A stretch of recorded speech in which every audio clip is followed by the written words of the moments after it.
bagus, hidung bagus, bibir bagus, dilihat dari depan, dari samping sangat tulus.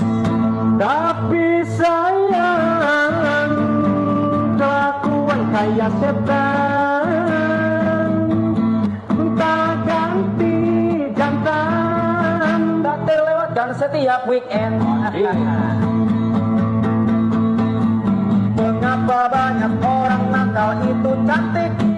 Mengapa banyak orang cantik itu nakal? Sepertinya merasa dirinya sangat good looking, bisa laku ke semuanya, akhirnya jadi celaka. Kulit kuning kemasan banana, giginya putih tepung terigu, bibir merah-merah pinggir ayam, mata coklat kopi Miller.